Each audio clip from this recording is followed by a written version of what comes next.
Mahalin at pahalagahan mo yung taong ang tanging hinahangad ay ang iyong pagbabago at ang iyong kabutihan.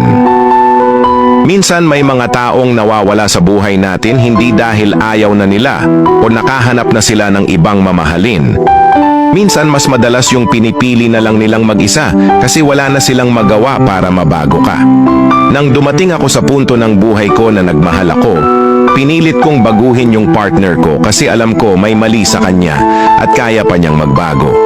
Hindi kasi ako naniniwala sa salitang kapag mahal mo, tanggapin mo. Mas naniniwala. Kasi ako sa salitang kapag mahal mo, itatama mo yung mali niya at iayos mo yung buhay niya, mahal mo nga. 'Di ba? Pero kapag paulit-ulit pa lang nagagawa yung mali na pinipilit mong itama, nakakapagod na rin kasi. Darating ka din pala sa punto na matatanong mo ang sarili mo, hanggang kailan ako magtitiis at magtatyaga na mabago ko tong tao na to kung siya ang may ayaw mismo.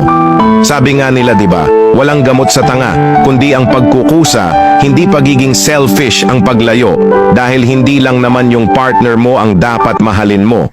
Dapat pati na rin yung sarili mo. Dahil kung ikaw lang palagi yung uunawa, ikaw lang palagi yung mag-i-effort, nasaan doon ang essence ng partnership?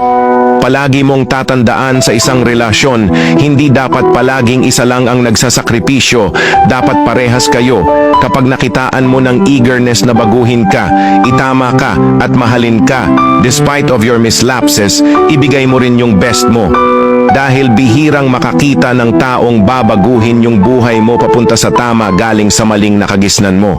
Dahil ang pinakamasakit na mararanasan mo ay yung mawala sa'yo yung taong naging totoo sa'yo at walang ibang hinangad kundi mapaayos yung buhay mo.